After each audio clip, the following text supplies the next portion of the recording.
Okay कहता है in a figure ABCD is a rectangle find the value of XY। आपको अगर दिख रहा होगा ना तो ये बोल रहा है ये X है और ये बोल रहा है ये Y है, तो मुझे इसकी वैल्यू फाइंड आउट करनी है और ये दे रखा है एंगल 35 डिग्री है। ठीक है, और कुछ है नहीं है, और कुछ है नहीं है। आप एक चीज याद रखिए, उसने क्या रखा है कि ABCD एक रेक्टेंगल है। एक चीज आपको याद रखनी है कि अगर कभी भी ABCD आपस में एक रेक्टेंगल बन जाता है तो याद रखिए उसके जो डायगोनल्स होते हैं वो आपस में, मान लीजिए ये कोई क्वाड्रिलेटरल है, ठीक है, या रेक्टेंगल आप मानिए अगर कभी कोई एक रेक्टेंगल बनता है ना, अगर कभी भी कोई क्या बन जाता है, एक रेक्टेंगल बन जाता है। क्या बन जाता है? एक रेक्टेंगल। मान लीजिए यहाँ पे कोई रेक्टेंगल है ऐसे करके, अगर कभी भी कोई एक रेक्टेंगल बनता है ना तो क्या करना है, ये देखिए उसके जो डायगोनल्स होते हैं वो आपस में इक्वली बाइसेक्ट कर जाते हैं। तो अगर मान लीजिए ये O है तो ये इधर A है, इधर B है, ठीक है। तो आपको पता है AO must be equal to OB। क्यों? क्योंकि AO जो ये वाला है ये इसके बराबर हो जाता है। और आपको पता है अगर किसी भी एक ट्रायंगल के अंदर, अगर कभी भी किसी भी एक ट्रायंगल के अंदर कोई भी दो साइड आपस में बराबर हो जाए, अगर किसी भी एक ट्रायंगल के अंदर कोई भी दो साइड आपस में बराबर हो जाते ना सर, तो उसके सामने वाले एंगल, उन दोनों साइड के सामने वाले एंगल भी आपस में इक्वल हो जाते हैं। ये रूल है, ठीक है। अगर कभी किसी एक ट्रायंगल में दो साइड बराबर हो तो उसके सामने वाले जो एंगल है ना वो भी आपस में इक्वल हो जाते हैं। दो चीजों की जरूरत है इसे सॉल्व करने के लिए। पहला, अगर कोई रेक्टेंगल होता है तो उसके जो डायगोनल होते हैं वो आपस में इक्वली बाइसेक्ट करते हैं। तो AO बराबर ये हो जाएगा, अगर मैं इधर CD बोल दूं ना सर तो पता आपको क्या होगा, CO बराबर OD। ये इसके लिए बेसिक्स की जरूरत थी, ये हो गया। दूसरी पॉइंट ये आपका रखना, किसी एक ट्रायंगल में अगर दो साइड आपस में इक्वल है तो उसके सामने वाले एंगल भी आपस में इक्वल होते हैं। करेक्ट बात है। अब ये क्वेश्चन कुछ भी नहीं है हमारे लिए, बहुत छोटा सा सवाल है। देखिए जरा, ABCD को आप देख चुके हैं। अगर ये रेक्टेंगल है तो इसका AO, देखो इसका AO मैं ड्रॉ कर रहा हूं, AO और OB आपस में बराबर होगा कि नहीं होगा? करेक्ट बात है, बराबर हो गया। अब देखो जरा, AO OB बराबर हुआ कि नहीं हुआ? क्यों? पूछो क्यों, एक बार पूछो तो। इसलिए बराबर होगा ना नारी शक्ति, बिकॉज किसी भी एक ट्रायंगल के रेक्टेंगल के अंदर अगर कभी भी उनके जो डायगोनल एक दूसरे को जो कट करते हैं वो इक्वली बाइसेक्ट करते हैं, बोले तो ये जो डायगोनल है ना तो AO बराबर हो जाएगा किसके? OB के। देखो यहाँ पे मैंने लिखा हुआ है। अब ये देखो, आपको नहीं लगता क्या ये एक ट्रायंगल नहीं है? AOB एक ट्रायंगल नहीं है? हाँ, AOB एक ट्रायंगल है। आप ध्यान से देखो, उसने खुद कहा है कि AO OB के बराबर, अगर ये बराबर हुआ, अगर ये दोनों लाइनें बराबर हैं तो ये वाला एंगल इसके बराबर होगा कि नहीं? पूछो क्यों? अकॉर्डिंग टू दिस रूल, अगर किसी एक ट्रायंगल की दो साइडें बराबर हैं तो उसके सामने वाले जो एंगल है वो भी आपस में इक्वल होते हैं। थ्योरम है ये। तो बस अगर ये 35 है तो इसे कितना होना पड़ेगा? 35 ही होना पड़ेगा। दोबारा लिख रहा हूं ना सर आपके लिए, ये भी 35 होगा कि नहीं? अब ये दोनों एंगल मिल गए, ये भी एंगल 35, ये भी एंगल 35। क्यों? क्योंकि किसी भी एक ट्रायंगल के अगर दो साइड आपस में बराबर है तो उसके सामने वाले एंगल बराबर है। तो आपको पता है एक ट्रायंगल के तीनों एंगल का सम कितना होता है? 180 होता है। तो बस लिख देते हैं। इधर देखो, ये वाला एंगल लिखा मैंने 35, प्लस में ये वाला एंगल लिखा मैंने 35, प्लस में ध्यान से देखिए, प्लस में ये वाला एंगल लिखे एंगल AOB। तीनों एंगल का, ट्रायंगल के तीनों एंगल का सम कितना होता है? 180। तो मैंने 180 लिख दिया। अब जोड़ दीजिए, 35 हो जाएगा 70, और प्लस में आएगा ना इधर, दिस इज कॉल्ड प्लस में एंगल AOB। ठीक है, इक्वल टू में 180 डिग्री। ठीक है, अब आपको कुछ नहीं करना, कुछ मत कीजिए, एंगल AOB को यहीं रहने दीजिए और उसमें से, क्योंकि 70 इधर प्लस में है तो उधर जाके माइनस में हो जाएगा, तो कितना बच जाएगा? 110 बच जाएगा। इसका मतलब AOB की वैल्यू कितनी निकल के आ गई? इस एंगल की वैल्यू कितनी निकल के आई है? जरा मुझे बताइए, इस एंगल की वैल्यू कितनी निकल के आ गई? अभी मैंने बताया AOB तो यही है ना, AOB, इसकी वैल्यू कितनी निकल के आई? 110। 110 निकल के आई है। मुझे किसकी वैल्यू चाहिए, x की और y की। अब ध्यान से देखना, x और y की चना सिंपल है, आपने ये भी पढ़ा होगा, अगर कभी भी दो लाइनें एक दूसरे को ऐसे इंटरसेक्ट करती हैं तो उसके ये वाला एंगल इसके बराबर होता है। पूछो क्यों, वर्टिकली अपोजिट एंगल। क्या कहा मैंने, एक बार बोलो, वर्टिकली अपोजिट एंगल होता है ना। कौन सा angle sir, vertically opposite angle. तो ये वाला एंगल इसके बराबर होगा और वर्टिकली अपोजिट एंगल में ये वाला एंगल इसके बराबर हो जाएगा, हाँ या ना। तो अब ये देखो, अब देखो ये दो लाइनें एक दूसरे को बाइसेक्ट कर रही हैं, तो अगर ये वाला एंगल 110 होगा तो इसे भी कितना होना पड़ेगा, 110। पूछो क्यों, वर्टिकली अपोजिट एंगल। y की वैल्यू निकल के आ गई, y की वैल्यू निकल के आ गई। अब हमें पता चल गया y की वैल्यू निकल के आ गई 110 ना, तो अब तुरंत ऑप्शन पे चले जाओ, x की वैल्यू निकालने की जरूरत नहीं है। क्यों, एक की वैल्यू से काम हो जाएगा। देखो यहाँ पे y की वैल्यू 110 है, ये मेरा आंसर हो सकता है। यहाँ पे y की वैल्यू 100 है तो ये पक्का नहीं होगा। यहाँ पे भी y की वैल्यू 100 है, ये भी मेरा ऑप्शन नहीं होगा। यहाँ पे y की वैल्यू 120 है, ये भी मेरा ऑप्शन नहीं होगा। तो कौन सा, y की वैल्यू 110 है, y की वैल्यू 110 निकल के आई, तो A will be the my option. हो जाएगा कि नहीं, करेक्ट बात है। लेकिन फिर भी अगर मुझे x निकालना रहे तो मैं x कैसे निकालूंगा, छोटा सा रूल है, ध्यान से देखिए, ए आपका करेक्ट ऑप्शन है। जरा x की वैल्यू कैसे समझो, हमेशा याद रखना, जो एक रेक्टेंगल होता है ना, रेक्टेंगल का ईच एंगल कितना डिग्री होता है, रेक्टेंगल का ईच एंगल 90 डिग्री। कितना डिग्री, एक बार बोलो, 90 डिग्री है। अब देखो ये एंगल भी तो 90 होगा ना, जो बी वाला एंगल है, ये भी कितना डिग्री, 90 डिग्री। तो अगर ये दोनों का सम 90 है और एक 35 है तो दूसरा कैसे निकालोगे, x इक्वल टू 90 माइनस 35। तो जब 90 माइनस 35 करोगे तो 55 ही निकल के आएगा। This is the value of x। देखो 55 है। कैसे, देखो ना, ये वाला एंगल सर 90 डिग्री का होता है, ठीक है। रेक्टेंगल का हर एंगल 90, अगर ये 90 है तो एक 35 है, दूसरा 55 ही होगा, ठीक है। यही होता है basics. until unless you don't have a basics you cannot attempt the question। Attempt करोगे रॉन्ग होएगा, तुक्का मारोगे, फायदा क्या है, एक बार सोच के तो देखो। देखते हैं जरा, आई होप ये आपको थोड़ा बहुत समझ में आया ही होगा। चलते हैं अगला सवाल, क्वेश्चन नंबर 9 कहता है if x plus 1 is the factor of a polynomial this, then हमेशा याद रखे, अगर कोई किसी भी पॉलिनोमियल का फैक्टर है, उसने क्या कहा है, x प्लस 1, क्या कहा है, x plus 1, x plus 1 factor है किसका, इसका फैक्टर है। फैक्टर का मतलब ये होता है कि अगर मैं इस पॉलिनोमियल से इसको डिवाइड कर दूं तो इसका जो रिमाइंडर आएगा ना वो 0 हो जाएगा। This is the meaning of a factor. पर आपको इतना समझने की जरूरत नहीं है। उसने कहा है कि ये वाला फैक्टर है, किसका फैक्टर है, इसका फैक्टर है ना, तो कुछ मत कर, जो फैक्टर है उसे यहां लिखो, लिख पहले, जो फैक्टर लिख दिया उसके इक्वल टू में जानबूझ के 0 डाल दे और यहां से किसकी वैल्यू निकल जाएगी, x की वैल्यू निकल के आ गई।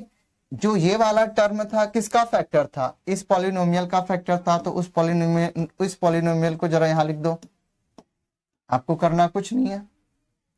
ये वाला टर्म इसका फैक्टर था ना, तो जो फैक्टर होता है उसके 0 की इक्वल टू में लिख दो, वहां से किसकी वैल्यू निकाल दो, x की वैल्यू निकाल दो।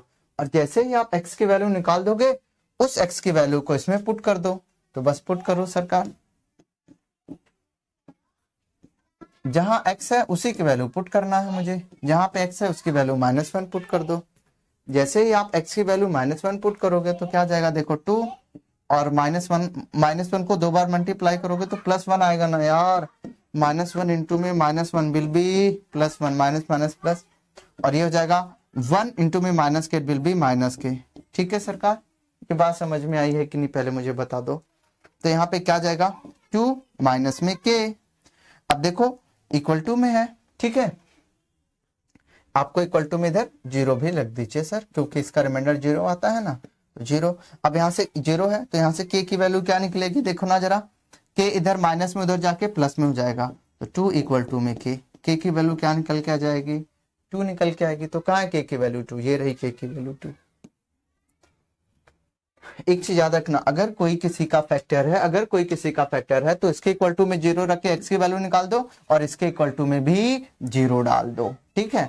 और फिर इस जहां पे x है, यहाँ पे जो x की वैल्यू निकल के आई है, x की वैल्यू डाल दो, k की वैल्यू निकल के आ जाएगी। ठीक है, ऐसे ही करना है। अगर फैक्टर वाला क्वेश्चन आया, फैक्टर वाली टर्म को 0 के इक्वल करना है, वहां से वेरिएबल निकालना है, उस वेरिएबल की वैल्यू इसमें पुट कर देना है। ठीक है सर, अगला सवाल ये रहा, अगर आप चाहो तो इसे देख लो।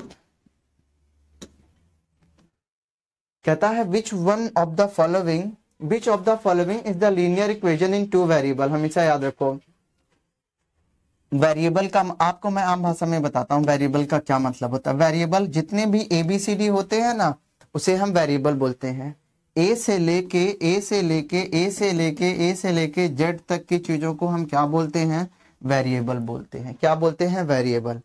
वेरिएबल का क्या मतलब होता है? वेरिएबल का मतलब होता है कोई ऐसी कोई वेरिएबल होता है जो किसी वैल्यू को क्या करता हो? स्टोर करता हो। उसे हम क्या बोलेंगे सर? वेरिएबल बोलेंगे। अगर वेरिएबल मतलब जस्ट लाइक एक ओपन बॉक्स जो किसी चीज को स्टोर करता, उसे हम क्या बोलते हैं? वेरिएबल बोलते हैं। करेक्ट बात है। तो वेरिएबल एक ऐसी चीज है जो किसी चीज को स्टोर करता है, उसे हम वेरिएबल बोलते हैं। जो किसी वैल्यू को स्टोर करे, वेरिएबल। अभी के लिए आप एग्जाम टाइम ये समझिए, जितने भी ए से लेके जेड तक जो अल्फाबेट होते हैं ना, उसे हम वेरिएबल बोलते हैं। ठीक है, तो अब देखो पहली वाली इक्वेशन कहता है मुझे आप ये बताओ which of the following is the linear equation in 2 variable. अब देखो उसने क्या, अभी मैंने बताया था, उसने पूछा है लीनियर इक्वेशन। आपको पता है ना सर लीनियर का मतलब क्या होता है? लीनियर का मतलब होता है जब वेरिएबल की डिग्री 1 हो। जब वेरिएबल की डिग्री कितनी हो जानी चाहिए? 1 होनी चाहिए। जब वेरिएबल की डिग्री क्या हो जाए? 1 हो जाए, उसे हम क्या बोलेंगे सर?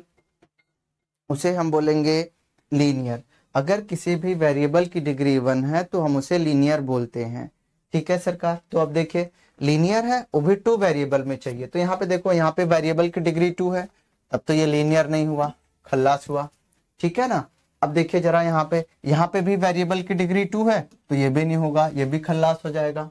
अब हमारे पास 2 बचे हुए हैं, एक ये इक्वेशन बची है, एक वो इक्वेशन बची। हमें 2 चीजें चाहिए, एक तो हमें लीनियर चाहिए जिसमें हर वेरिएबल की डिग्री 1 हो, और दूसरा चीज हमें 2 वेरिएबल चाहिए। 2 वेरिएबल का मतलब समझ रहे हो आप? 2 वेरिएबल का मतलब ये होता है कि एक ऐसी इक्वेशन चाहिए जिस इक्वेशन के अंदर 2 अल्फाबेट हो, कोई भी ए से लेके जेड तक में कोई भी 2 टर्म होनी चाहिए, तब हम उसे क्या बोल देंगे? 2 वेरिएबल बोल देंगे। करेक्ट बात है। तो आप यहाँ पे एक बार देखो जरा, किसमें 2 वेरिएबल है? इसमें तो सिर्फ एक ही एक्स है, बाकी तो कांस्टेंट है ना, नंबर है, नंबर को कांस्टेंट बोलते हैं। तो ये गलत हो जाएगा क्योंकि उसके अंदर क्या है? एक ही एक्स है ना, तो ये क्या हो जाएगा? गलत होगा। क्यों? क्योंकि उसमें एक एक्स है। और यहाँ पे देखो इसको जरा, इसमें एक्स भी है और क्या है? वाई भी है। तो जिसमें एक्स भी हो वाई भी हो, 2 वेरिएबल आ गए। तो जब 2 वेरिएबल आ जाते हैं तो यही एक इक्वेशन होगी। देखो इसकी डिग्री भी 1 है और इसमें 2 वेरिएबल भी हैं। तो this will be the my correct option, जिसकी डिग्री 1 है और वेरिएबल 2 हैं। तो क्या हो जाएगा? A will be the my correct option. ठीक है सरकार, तो ए ही हमारा करेक्ट ऑप्शन होगा। फिर हम अब आगे वाले क्वेश्चन को भी करेंगे, पर थोड़ा ब्रेक के बाद में। ही रखिए अपने मोबाइल फोन पे, मैं रखता हूँ बोर्ड पे, दोनों मिलजुल के together we will do something. ठीक है सर, तो एक बार मेरी तरफ और अपने फोन में आप देखिए, मैं इधर देखता हूँ। क्वेश्चन नंबर 2 आपके लिए क्या कहता है, जिसे मैं सॉल्व करता हूँ। देखिए उसने ये कहा है in a figure A B equal to A C. अगर A B equal to A C, sir ये रहा ए बी और ये रहा ए सी, आपस में बराबर है, तो कहता है और ए सी डी एंगल 115 दे रखा, 115 डिग्री। कहता है फाइंड द एंगल ए, मेरे को ये एंगल निकालना है। तो अभी फर्स्ट पार्ट में अगर आप देख के आए हो तो मैंने आपको एक लम्हे में याद दिलाया था कि अगर कभी किसी भी एक ट्रायंगल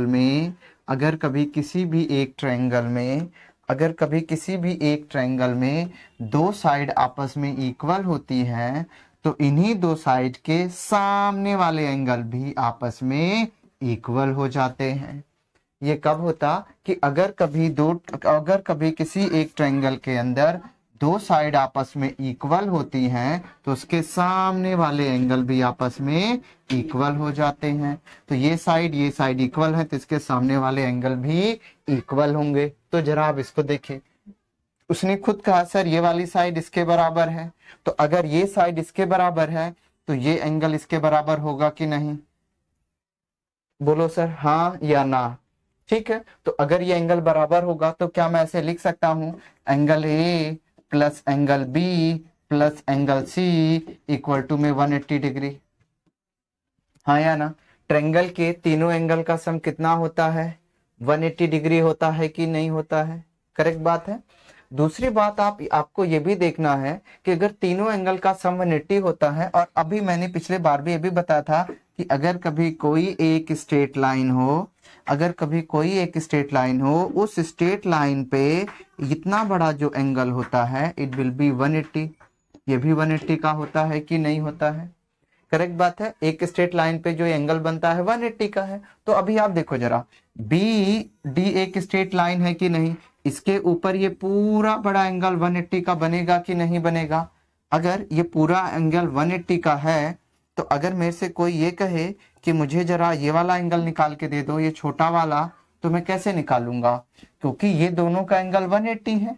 देखो ना सर, ये पूरा एंगल अगर 180 है और उसमें से ये वाला एंगल 115 डिग्री है, देखिए थोड़ा ये लिखने में तकलीफ है ना, आप देखिए ये पूरा एंगल 180 का है, इतना एंगल 115 है, तो ये वाला निकालने के लिए क्या करेंगे, 180 माइनस 115, तो यहाँ पे सब्ट्रैक्ट कीजिए, इट विल बी 5 और यहाँ पे बचेगा 7, 7 में से 1 जाएगा 6, 0 में, तो ये क्या बच जाएगा, ये वाला जो एंगल हो जाएगा ये 65 डिग्री आ गया।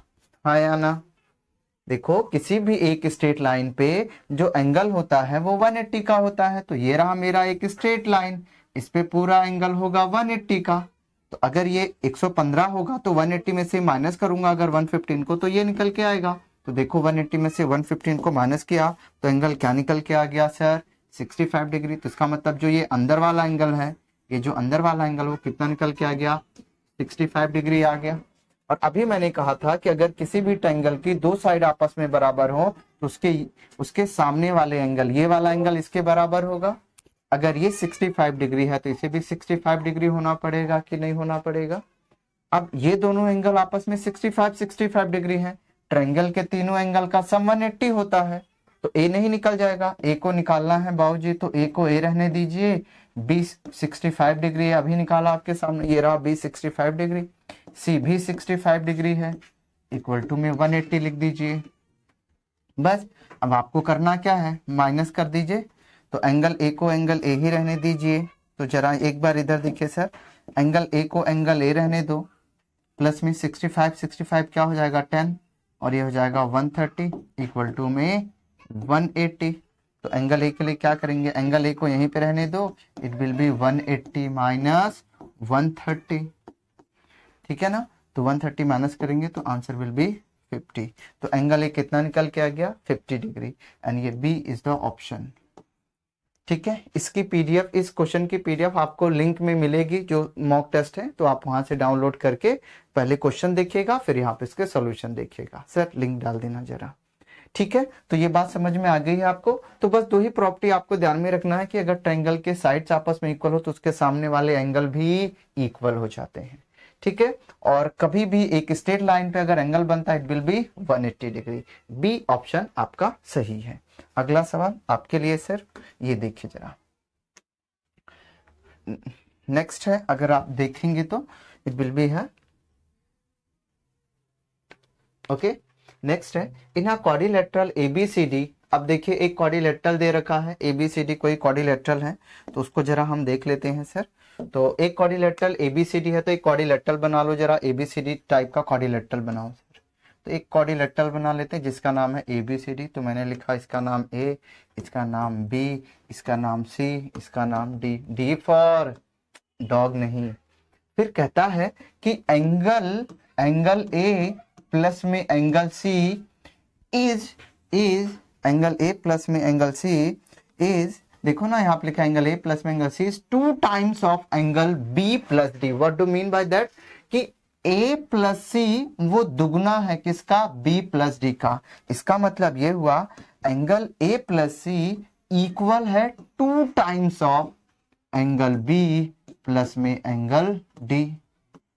ठीक है सरकार, बी प्लस में एंगल डी के क्या है, 2 टाइम्स है। दिख रहा है ना, उसने खुद कहा है A plus C is 2 times of B plus में डी, बी प्लस में डी। उसने खुद कहा है कि जो ए प्लस में सी है वो 2 टाइम्स है बी प्लस में डी। अगर आप ये क्वेश्चन करना चाहते हैं ना तो आपको यही लाइन समझ में आनी चाहिए। इसका जो लिंक अगर आपको दिख नहीं रहा है क्वेश्चन तो पीडीएफ मैंने दिया हुआ है लिंक में, तो आप वहां से डाउनलोड करेंगे तो आप देख पाएंगे अच्छे से। ठीक है सर, तो a प्लस में सी इक्वल टू बी प्लस में डी हो जाएगा, ये उसने कहा हुआ मैंने लिख दिया। फिर उसने कहा है कि जो एंगल a है वो कितना डिग्री है, 140 डिग्री है, ये भी उसने गिवन किया है।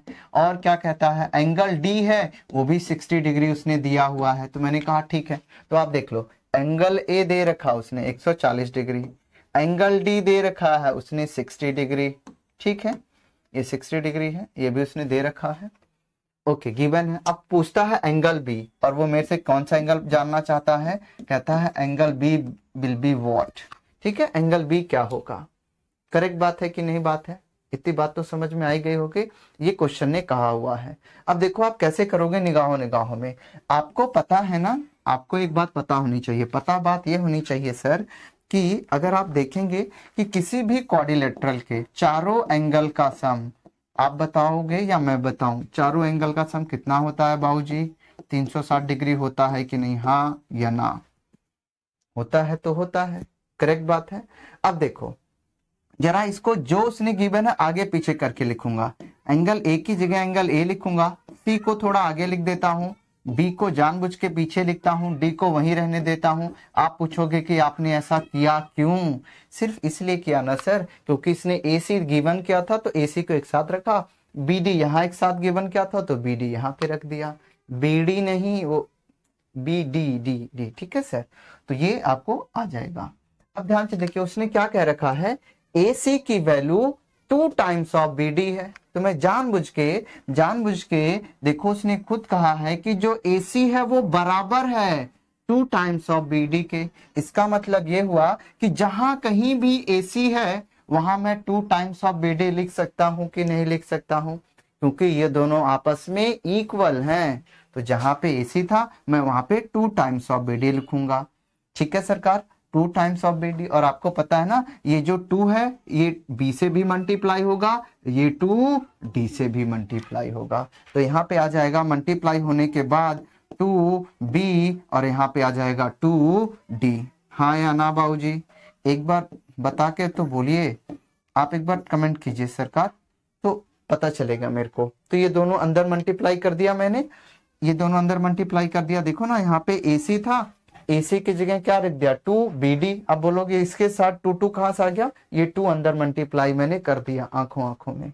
ठीक है सर, यहाँ पे B की जगह B ही रख दीजिए, D की जगह D ही रख दीजिए, कोई आपको कुछ नहीं बोलेगा। ठीक है सर, एक बार जरा देखिए।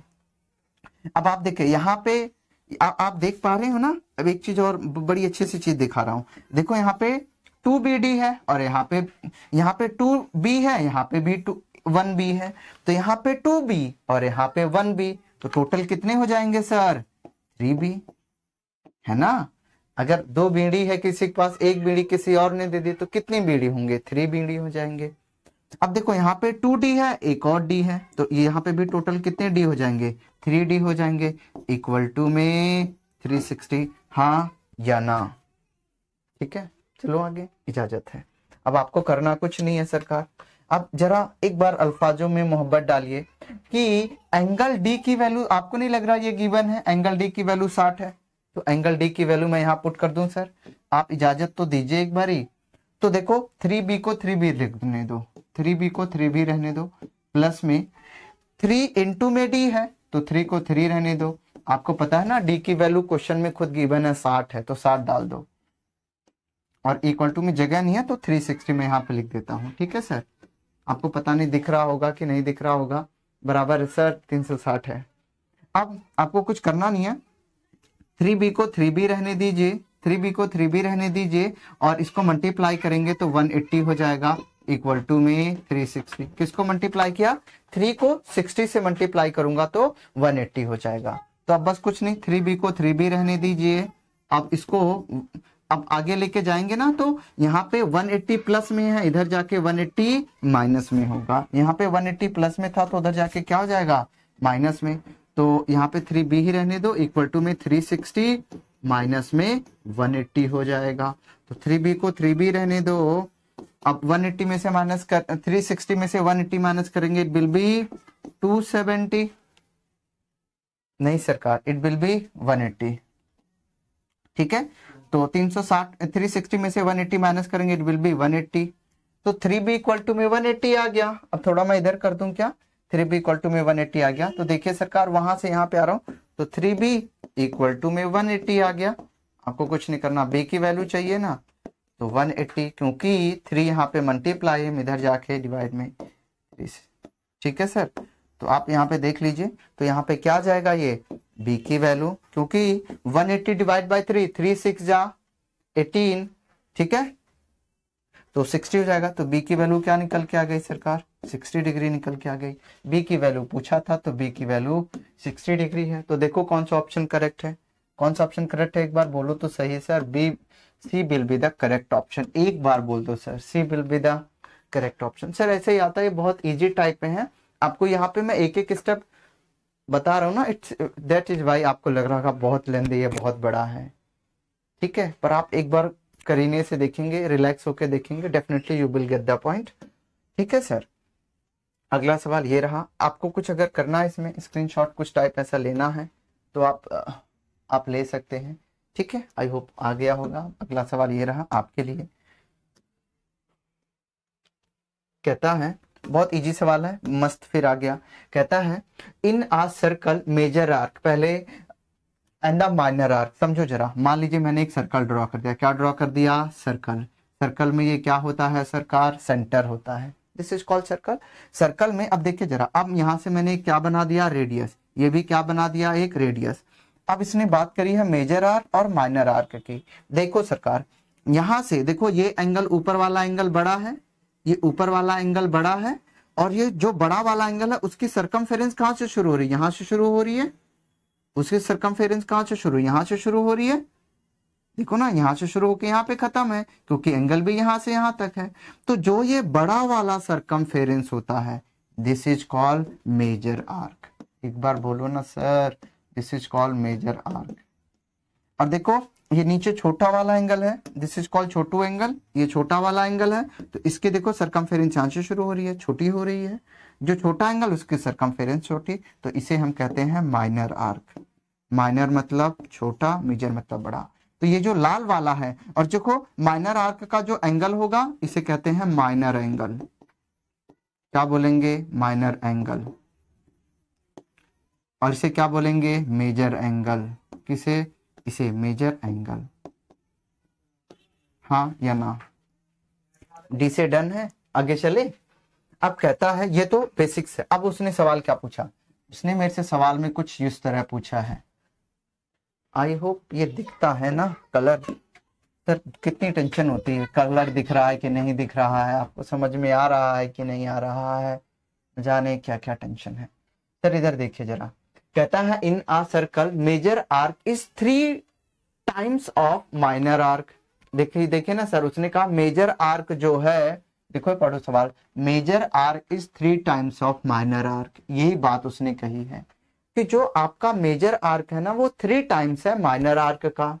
The corresponding central angle and the degree measure of 2 arc. कहता है कि अगर ऐसी बात है कि अगर जो माइनर आर्क से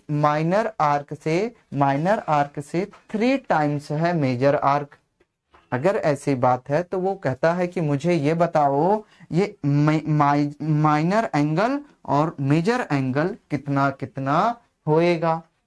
सिंपल सी बात, एक बात याद रख लो, जिसका आर्क बड़ा होगा उसका एंगल बड़ा होगा, जिसका आर्क छोटा होगा उसका एंगल छोटा होगा। बस कुछ सोचना नहीं है, आर्क बड़ा तो एंगल बड़ा, आर्क छोटा तो एंगल छोटा, बस सिंपल सी बात है, टेंशन क्या है। तो अब उसने कहा है मेजर आर्क 3 टाइम्स है, तो जो मेजर आर्क है ना, अब यहाँ पे मैं लिखता हूं मेजर आर्क। सर थोड़ा ऊपर देता हूं, जगह 6 ना, ध्यान से देखिए जरा, मेजर आर्क जरा देखिए, मेजर आर्क जरा आप देखिए। तो अगर ये जो मेजर आर्क है ना, तो क्या करेंगे हम लोग मेजर आर्क का, तो आप ये देखिए जरा, जो कहता है ये जो मेजर आर्क है वो कितना टाइम्स है सर, 3 टाइम्स है, तो यहाँ नीचे लिख दूं 3 टाइम्स है। किसका 3 टाइम्स है? माइनर आर्क का। मेजर आर्क है 3 टाइम्स माइनर आर्क का। ठीक है सरकार। अब आपको तो पता है अगर मेजर आर्क है, अगर माइनर आर्क का 3 टाइम्स है मेजर आर्क, तो अब देखो जिस हिसाब से एंगल होगा, जिस हिसाब से आर्क होगा ना, उसी हिसाब से एंगल चलेगा। तो मेजर के लिए मैं ये लिखता हूं, मेजर, मेजर क्या है? 3 टाइम्स है। किसका है? माइनर का है। जिस हिसाब से आर्क होगा उसी हिसाब से एंगल भी होगा। तब आपको एक एंगल ऐसा ढूंढना होगा, जैसे ना माइनर आर्क और मेजर आर्क में कितने का अंतर है? 3 टाइम्स का ना। तो अगर आर्क में 3 टाइम्स का अंतर होगा तो एंगल में भी 3 टाइम्स का अंतर होना चाहिए। तो अब आप इन एंगलों में से एक एंगल ऐसा ढूंढो कि एक एंगल का दूसरा एंगल 3 टाइम्स हो। तो सबसे पहले क्या पूछा है? Central angle degree measure of the 2 arc, तो मेजर आर्क आना चाहिए।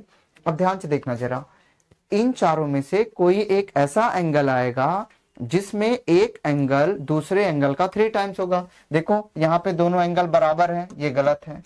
यहाँ पे एक छोटा है ना 27, उसका 3 टाइम्स क्या ये आएगा?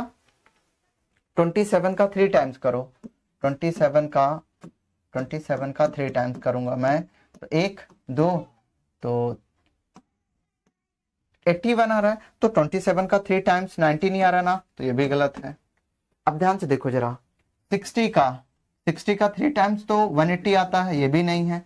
पर 90 का 3 टाइम्स 270 आता है, तो बस यही ऑप्शन करेक्ट हो जाएगा।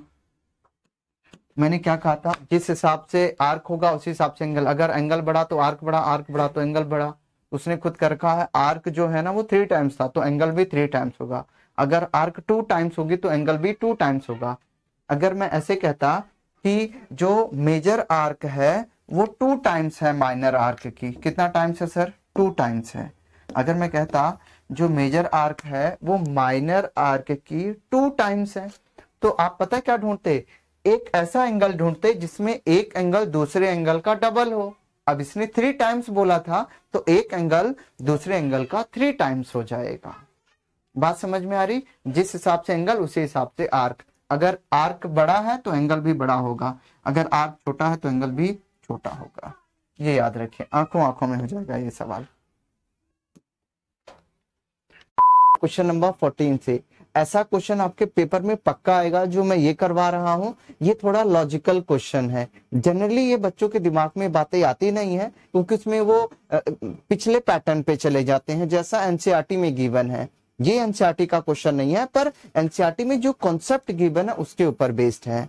तो अगर आप सिंपल लॉजिक से जाएंगे तो नहीं होगा, थोड़ा आपको इधर उधर से चीजें सोचनी पड़ेंगी।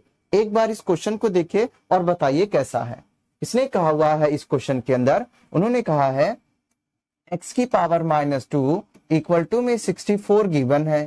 ठीक है, और वो किसकी वैल्यू पूछता है? x की पावर 1/3 प्लस में x की पावर 0 इक्वल टू में क्या होगा। ठीक है, इसके लिए पहले मैं 2 चीजें आपको बताता हूं, जरा ध्यान से देखिए। चीज नंबर 1, रूल नंबर 1, अगर कोई भी नंबर हो, मैंने क्या कहा यहाँ पे? एनी नंबर, या कुछ भी, यहाँ पे मान लीजिए कोई भी नंबर हो, यहाँ पे अगर कोई भी नंबर हो, दिस इज अ नंबर, अगर किसी भी नंबर की पावर 0 हो, एक बार रिपीट कीजिए, अगर किसी भी नंबर की पावर 0 होती है तो उसका आंसर 1 होता है। अगर किसी भी नंबर की पावर 0 है तो आंसर विल बी 1, सबका मालिक 1। ठीक है, रूल नंबर 2, ये ध्यान में आपको रखना है। अगर मैंने यहाँ पे लिख दिया x की पावर -4, क्या कहा मैंने? एक बार बोल के बता दो, x की पावर -4, इसका मतलब ये हुआ ये जो माइनस यहाँ पे लगा होता है, इस माइनस का मतलब होता है 1 में, इक्वल टू, इस माइनस का मतलब होता है 1 में, क्या बचा यहाँ पे? x की पावर 4, तो यहाँ पे हम क्या लिख देंगे? x की पावर 4। हाँ या ना? एक बार और देखिए जरा, अगर मैं कहता हूं x की पावर -10, इट्स मीन अगर यहाँ पे माइनस लगा है, अगर यहाँ पे माइनस लगा है सर, अगर यहाँ पे माइनस लगा, इसका मतलब होता है 1 में क्या बचा? क्या माइनस के अलावा क्या बचेगा? x की power 10, it will B x की पावर 10। ठीक है सर, एक बार ऐसे एक बार और देखिए जरा, अगर मैं यहाँ पे कुछ और टर्म्स लिखूं आपके लिए, सिर्फ आपके लिए लिखता हूं, अगर मैंने लिखा एक्स की पावर -3। इसका मतलब क्या हुआ समझते हैं, एक्स की पावर -3। ये जो माइनस गिवन है, इस माइनस का मतलब होगा 1 में, इस माइनस के अलावा क्या बचा, एक्स की पावर 3 बचा, वो एक्स की पावर 3 नीचे आ जाएगा। This is called reciprocal, this is called reciprocal. सुन रहा है ना तू? अगर मैंने यहाँ पे लिख दिया एक्स की power -12, what should be the my answer? तो माइनस का मतलब होता है 1 में, माइनस के अलावा क्या बचा, माइनस के अलावा बचा एक्स की power 12। This should be my answer. याद है वो बातें? ठीक है, अगर ये दोनों बातें आप याद रखेंगे, इस क्वेश्चन को ट्रैकल कर पाएंगे। किसी की भी पावर 0, आंसर विल बी 1। अगर माइनस लगा होता है तो माइनस का मतलब होता है 1 में, माइनस के अलावा जो कुछ भी बचेगा, this will be the my answer. ठीक है, याद रहेगा ये बातें? अगर आपने ये नोट कर लिया है तो अब मैं आपको एक कुछ चीज करके दिखाऊंगा। इधर देखो जरा, अब इसने क्वेश्चन में क्या कहा है? द क्वेश्चन इज सेइंग कि x की पावर -2 इक्वल टू में 64। मैंने कहा कोई बात नहीं है, तो उसने कहा 64, मैंने 64 लिख दिया। ओए क्या हो गया इसको? ठीक है सर, अब ध्यान से देखिए, अगर मैंने इसका मतलब अभी आपको बताया ना, x की पावर -2 का मतलब हो जाएगा 1 में x की पावर 2, हाँ या ना? ठीक है, और इक्वल टू में क्या हो जाएगा, 64। बोलो ना। दूसरी बात ये है कि अगर कभी भी 1 में x की पावर 2 है ना, तो मैं इसे होल की पावर भी 2 लिख सकता हूं। पूछो क्यों? क्योंकि अगर 1 की पावर कुछ भी करोगे तो 1 ही रहेगा। x की पावर 2 ऑलरेडी है, तो यहाँ पे भी x की पावर 2 ही होगा, क्योंकि ये 2 1 पे भी जाएगा, यही 2 2 पे भी जाएगा। देखो अगर मैं इसे सॉल्व करूंगा तो यही आएगा कि नहीं आएगा, रिटर्न में यही आ जाएगा। ठीक है सर, एक बार आप देखिए, दोबारा मैं बता दूं क्या, एक बारी मैं और आपको एक्सप्लेन कर देता हूं लिटिल बिट। अगर कभी ऐसे लिखा हुआ है तो इसका मतलब होता है 1 में x की पावर होल भी मैं डाल सकता हूं। कब? अगर ऊपर 1 रहे तब। अगर ऊपर 2 रहे, अगर मान लीजिए ऐसे मैंने लिखा हुआ 2 की पावर x की power 2, you can not right 2 x की पावर होल कर दोगे, नहीं कर पाओगे। पूछो क्यों? क्योंकि ये 2 इस 2 के साथ भी जाएगा और ये 2x के साथ भी जाएगा। जब ये 2 इस 2 के साथ जाएगा तो 4 आएगा ना आंसर, 2 2 जा 4, बट यहाँ पे तो 2 है, तो ये गलत हो जाएगा। लेकिन अगर ऐसा केस है, इसको मैं ऐसा लिख सकता हूँ। पूछिए क्यों? क्योंकि ऊपर क्या है 1 का स्क्वायर करेंगे तो 1 ही रहेगा। ठीक है, अब अगर ये आप जान चुके हैं और अगर आप समझ में नहीं आ रहा है ये सारी चीजें, तो मैं ऑफलाइन क्लासेस भी होती है हमारे यहाँ, आप आ सकते हैं। मैं इसको ऐसे लिख सकता हूं, इस चीज को मैंने ऐसे लिख दिया है, इक्वल टू में 64 डाल दिया है। करेक्ट बात है, 64 डाल दिया। अब यहाँ पे देख लीजिए कैसे हम करेंगे। आपको पता है ना, अगर कभी भी स्क्वायर इक्वल के उधर चला जाता है, ऐसे मान लीजिए मैंने कहा एक्स स्क्वायर इक्वल टू में 6, ठीक है, तो जब स्क्वायर इक्वल के उधर जाता है ना, it should be under root, it should be under root 6 हो जाता है, it should be under root होता है। बस अब ये देखिए यहाँ पे स्क्वायर है, इक्वल के उधर जाके क्या हो जाएगा, अंडर रूट हो जाएगा। तो ये क्या बचेगा, 1 में x इक्वल टू में अंडर रूट 64, और 64 का अंडर रूट क्या हो जाता है 1 में x, तो हो जाएगा 8। बात करेक्ट है, यहाँ तक समझ में आ गई। अब इस x को यहाँ पे ले जाके मल्टीप्लाई कर दो तो क्या हो जाएगा 8 इंटू में x, और अगर मुझे यहाँ से x की वैल्यू निकालनी होगी तो इस 8 को इसके नीचे लेके जाना होगा। तो क्या मैं लिख सकता हूँ x इक्वल टू 1 में 8, हाँ या ना, हाँ या ना?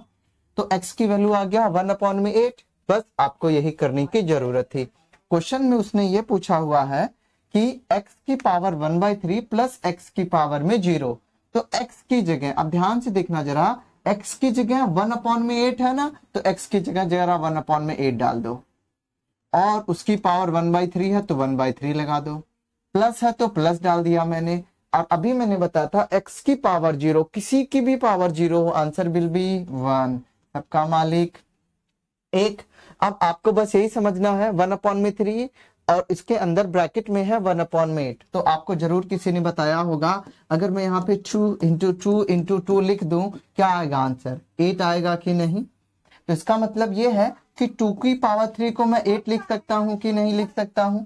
2 की पावर को 3 को मैं 8 लिख सकता हूं, तो 1 को 1 रहने दे मेरे लाल, इसको 2 की पावर 3 डाल दे और इसमें डाल दे 1 में 3, और यहाँ पे प्लस में 1, हाँ या ना, हाँ या ना? ठीक है सरकार। अब देखिए जरा, अब यहाँ पे एक बार के लिए देखिए, तो मैं थोड़ा कलर चेंज कर देता हूँ ताकि आपको विजिबल हो। आई थिंक ये विजिबल नहीं है। प्लस में ये 1 है, तो इक्वल टू में मैंने क्या किया, 1/8 को 1/2 लिख दिया है, ठीक है। और ये 1/3 एच रख दिया है, प्लस में 1 है। करेक्ट बात है, इतना आप तो दिख रहा ही होगा। अब देखिए, जो ये 1/3 है, ये 1 की पावर भी होगा और ये 1/3 2 की पावर भी होगा। और आपको पता है 1 की पावर आप कुछ भी लिख लो, 1 की पावर आप कुछ भी लिखो, उसका आंसर तो 1 ही आएगा। 1 की पावर एनीथिंग विल बी 1। तो अब देख लो, 1 की पावर एनीथिंग विल बी 1 ही रहेगा। लेकिन अब आप जरा समझना, 2 की पावर 3 है ना, तो 2 की पावर 3 और इंटू में 1/3 आ जाएगा। इंटू में ये वाला 1/3 आएगा ना, और ये 2 की पावर तो 3 है। देखो, इस 3 से 3 कैंसिल हो जाएगा। अब यहाँ पे मैं थोड़ा मिटा देता हूं, और ये प्लस का 1 ही रह जाएगा। तो क्या होगा, जरा इधर देख लो, ये बचेगा आपका क्या, 1/2। देखो 3 से 3 कैंसिल, 2 की पावर 1 तो 2 ही, तो 1/2 प्लस में 1। तो 1/2 प्लस में 1 क्या होता है, अगर आप इसका एलसीएम लोगे 1 लगा के, विल बी 3/2। तो आपका आंसर क्या आएगा, 3/2। वेज द 3/2 है कि नहीं। हाँ, ये रहा सी का आपका 3/2 है। तो this option will be the correct. ऐसे क्वेश्चन जरूर आएंगे, ये कुछ ट्रिकी क्वेश्चंस होते हैं। बस इसमें आपको ज्यादा दिमाग सोचना लगाना नहीं होता है, बस आपको चेक करना है कि आप किस तरीके से इसे अटेम्प्ट कर पाते हैं। तो जब आप प्रैक्टिस करेंगे तभी ऐसा हो पाएगा। देखिए, नेक्स्ट क्वेश्चन की तरफ अब हम बढ़ते हैं। एक बार आप समझिए जरा, मैंने क्या कहा है आपको। इस क्वेश्चन को अगर आप ध्यान से समझेंगे, उसने इस पहले स्टेटमेंट कहता है कि बीपी सीक्यू के parallel. Where is the BP? BP वो नहीं होता जो ब्लड प्रेशर बढ़ जाए। सर ये रहा, PP is the line and CQ is also a line. तो सीक्यू भी एक लाइन है, दोनों आपस में पैरेलल है। मैंने कल बताया था ना, अगर कभी भी मान लीजिए 2 लाइन, अगर ऐसे एक लाइन है और एक ऐसे लाइन है, अगर कभी भी कोई भी 2 लाइन आपस में पैरेलल हो और एक लाइन उसे इंटरसेक्ट करती हो, तो आप ये बात का ध्यान में रखिए, आप ये बात का ध्यान में रखिए, अगर मान लीजिए ये वाली लाइन उसे इंटरसेक्ट करती है, तो क्या किस चीज का ध्यान में रखेंगे, किस चीज को ध्यान में रखेंगे, अगर ये वाली लाइन उसे इंटरसेक्ट करती है, तो आपको ये दिख रहा है, पता नहीं कलर कितने गंदे आ रहे हैं, समझ से बाहर है। अगर ये वाली लाइन इंटरसेक्ट करती है तो ये वाली इसके बराबर हो जाएगी, ये वाली लाइन इसके बराबर हो जाएगी, ये वाला एंगल इसके बराबर हो जाएगा, और ये वाला एंगल इसके बराबर हो जाएगा। मतलब आप देखिए, 1 के बराबर 2 के बराबर 3 के बराबर 4 के बराबर हो जाएगा। ये आपको दिख रहा है, आई थिंक ये ऐसे बराबर आपस में होता है, इसे कहते हैं कोरोस्पॉन्डिंग एंगल्स। और दूसरी बात क्या दे रखी उसने, ए सी बी सी के इक्वल है। ये रहा ए सी, देखो ये वाला बी सी, ये रहा ए सी इक्वल है। कल भी बताया था कि अगर कभी भी किसी भी एक ट्रायंगल के अंदर आपस में 2 साइड अगर इक्वल होती है, तो उसके सामने वाले एंगल भी इक्वल हो जाते हैं। अगर कोई भी 2 साइड आपस में इक्वल होती है, तो उसके सामने वाले एंगल भी इक्वल हो जाते हैं। अब देखो, अगर ये दोनों साइड आपस में इक्वल है, तो उसके सामने वाला एंगल ये और उसके सामने वाला एंगल ये आपस में इक्वल हो जाएगा। क्यों? किसी भी एक ट्रायंगल के अंदर अगर 2 साइड आपस में इक्वल है, उसके सामने वाले एंगल भी इक्वल हो जाते हैं। ठीक है, तो बातें गिवन है। अब जरा इस बात को समझिए, उसने खुद कहा हुआ है। अब जरा मैच कीजिए, ये दोनों लाइन पैरेलल है, तो आप देखिए जरा, इसका ये एंगल नंबर 2 इसके बराबर होगा कि नहीं होगा, करस्पॉन्डिंग एंगल। तो सेम तरीके से ये वाला एंगल इस पूरे एंगल के बराबर होगा कि नहीं। आप देखो ना, पैरेलल लाइन से, ये रही पैरेलल लाइन, पैरेलल लाइन से इंटरसेक्टिंग लाइन तक मैंने एंगल लिया है, पैरेलल लाइन से इंटरसेक्टिंग लाइन तक मैंने एंगल लिया है। तो ये पैरेलल लाइन से इंटरसेक्टिंग लाइन, पैरेलल लाइन से इंटरसेक्टिंग लाइन तक एंगल लेना होगा। तो देखो, उसने खुद दिया है ये 70 डिग्री है, तो पूरा ये 70 डिग्री होगा, क्योंकि ये छोटा सा बीच में 20 डिग्री है, तो ये वाला छोटा कितना हो जाएगा, 50 डिग्री होगा कि नहीं। हाँ या ना? सिंपल सी बात है ना, क्योंकि ये ऊपर 20 डिग्री दिया है और ये पूरा 70 डिग्री है, तो ये 50 डिग्री हो जाएगा। अगर ये 50 डिग्री होगा तो ये भी इसके बराबर है, क्योंकि अगर 2 साइड्स आपस में इक्वल है, तो उसके सामने वाले एंगल भी इक्वल, तो इसे भी 50 होना पड़ेगा। हाँ या ना? हाँ या ना? हाँ या ना? अब ट्रायंगल के तीनों एंगल का सम 180 होता है, तो ये देखो 50-50 हो गए 100, तो ये कितना बचेगा, 80 डिग्री बचेगा कि नहीं बचेगा, 80 डिग्री बचेगा कि नहीं बचेगा। हाँ या ना? और आपको पता है किसी भी एक लाइन के ऊपर जो एंगल बनता है इट शुड बी 180 का एंगल। तो ये देखो ये रही एक स्ट्रेट लाइन और इसके ऊपर जो पूरा एंगल बनेगा वो 180 का बनेगा कि नहीं बनेगा, हाँ या ना। तो अब देख लो, इसको लिख दो 80 प्लस में ये छोटा सा बीच में एंगल x प्लस में ये वाला 70 किसके बराबर हो जाएगा, 180 के बराबर हो जाएगा। अगर ये एंगल 180 के बराबर है तो जोड़ लो इसको, x प्लस में 150 इक्वल टू में 180 डिग्री। अब उसको ले जाके यहाँ से माइनस कर दोगे 150, तो 180 माइनस 150 तो ये हो जाएगा x की value will be 30 degree will be your answer. Where is the degree of 30 is here. ठीक है सर, आ जाएगा। ये सही करना, एक बार आप वीडियो रिवाइज कर पॉज करके दोबारा देखेंगे, you will get the point. Corresponding angle का खेला है। अगला सवाल कहता है, उसने कहा है P ऑफ x है। देखिए जरा, P ऑफ x गिवन है आपको, तो P ऑफ x का मतलब क्या होता है समझिए जरा। अगर मैंने कहा P of x equal to में x प्लस 4 गिवन है, इसका सिर्फ एक ही सहज मतलब होता है कि जो भी वैल्यू x की यहाँ पे होगी वही यहाँ पे अपने आप चला जाएगा। जैसे अगर मैं P ऑफ x की वैल्यू यहाँ पे 2 डाल दूं ना सर, तो यहाँ पे x की जगह अपने आप 2 आ जाएगा, प्लस में 4 आ जाएगा। तो जो भी वैल्यू आप यहाँ पे डालेंगे वो वैल्यू अपने आप यहाँ पे आ जाएगी, ये मतलब होता है इसका। ठीक है, तो उसने P ऑफ x हमें दे रखा है। अब वो मेरे से चाहता क्या है, वो कहता है P ऑफ x बताओ और P ऑफ माइनस एक्स बता दो, P ऑफ माइनस एक्स बता दो। तो करना क्या है, P ऑफ x तो मुझे पता है, P ऑफ माइनस एक्स क्या होगा जरा देखिए। P ऑफ माइनस एक्स ये रहा, तो P ऑफ माइनस एक्स क्या होगा, मैंने कहा था जो भी यहाँ पे डालेंगे x की जगह अपने आप, क्योंकि आपने यहाँ पे माइनस एक्स डाला है तो माइनस एक्स आ जाएगा, प्लस में 4 है तो 4 ही रहने देंगे। तो P ऑफ x आ गया, P ऑफ माइनस एक्स आ गया, दोनों को ऐड कर दीजिए। तो P ऑफ x की वैल्यू क्या है, x प्लस में 4। P ऑफ माइनस एक्स की वैल्यू क्या है, माइनस एक्स प्लस में 4। तो प्लस में माइनस एक्स प्लस में 4, तो क्या हो जाएगा x प्लस में 4, यहाँ पे माइनस एक्स प्लस में 4। तो आपको कुछ करना नहीं है, इससे ये कैंसिल हो जाएगा। 4 will be 8 will be your answer. Are you getting the point, are you with me sir. तो 8 विल बी आंसर, तो 8 इज हियर। तो ये आप इसे अपने आंसर को मार्क कर सकते हैं। ठीक है, ये रहा आपका आंसर।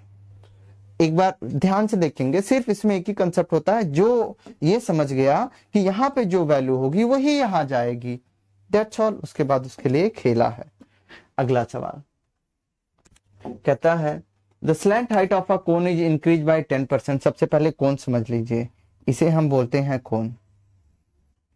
इसे क्या बोलते हैं सर, कोन बोलते हैं। क्या बोलते हैं इसे, कोन। इसमें ये क्या होता है, this height is called slant height, L से रिप्रेजेंट करते हैं। इसे क्या बोलते हैं, ये होते हैं हमारे रेडियस। तो ये स्लैंट हाइट है। ठीक है, अब आपको पता है स्लैंट हाइट आपको पता चल गया। कहता स्लैंट हाइट को इंक्रीज कर दिया हमने कितने परसेंट से, 10% से। If radius remain same, radius में हमने कुछ नहीं किया, then curve surface area is increase by. कहता है बताइए कर्व सरफेस एरिया कितने से इंक्रीज करेगा। तो सबसे पहले कर्व सरफेस एरिया तो देख लो, curve surface area of a cone pi r l, बस।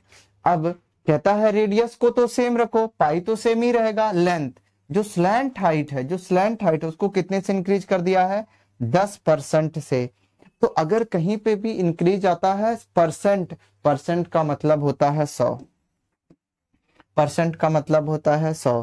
कितने से इंक्रीज किया है, 10% से। मतलब पहले उसकी वैल्यू 100 थी, उसने 10% से इंक्रीज कर दिया है, तो पहली वाली वैल्यू में उसने 10 जोड़ दिया है। क्या कहा मैंने, एक बार और रिपीट करता हूं। अगर मैं कहता हूं कि मैंने 20% से इंक्रीज किया है, इसका मतलब सिर्फ ये होता है कि पहले आपने जो वैल्यू मानी थी वो मानी थी 100। पहले आपने जो वैल्यू मानी थी वो मानी थी 100। अब आप 20% से इंक्रीज कर रहे हैं, तो 100 में आपने 20 जोड़ दिया है। इंक्रीज कर रहे हैं ना, तो 100 में 20 जोड़ेंगे तो 120 हो जाएगा। इसे कहते हैं इंक्रीमेंट बाई 20%।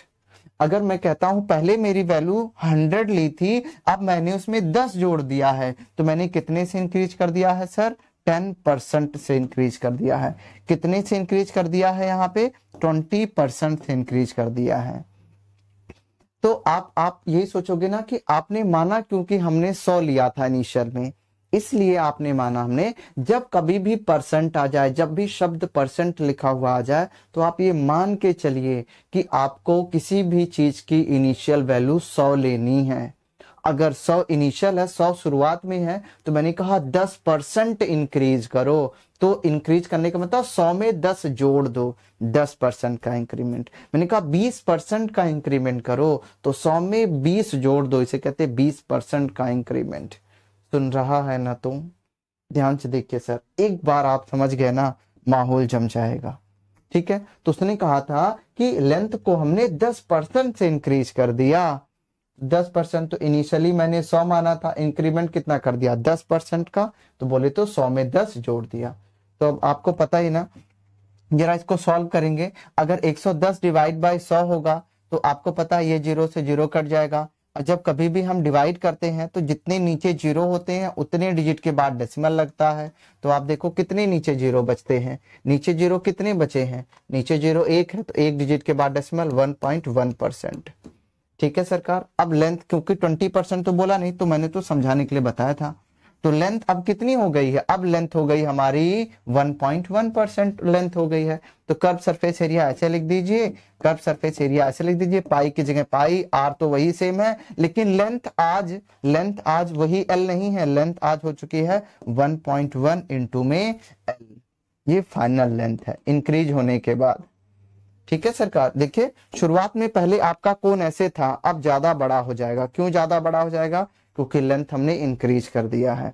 कितने से? 10% से। 10% बोले तो 1.1%। कैसे आया 1.1? देखना, 10% इंक्रीमेंट का मतलब 10 इंक्रीज कर दे 100 में, नीचे 100, 10 इंक्रीज कर दिया तो ऊपर 110, 0 से 0 खलास, एक 0 है तो एक डिजिट के बाद डेसिमल आ जाएगा। तो अगर आप इसको देखेंगे तो 1.1 आगे आ जाएगा, pi r l will be your answer. 1.1 pi r l will be your answer. ठीक है सर।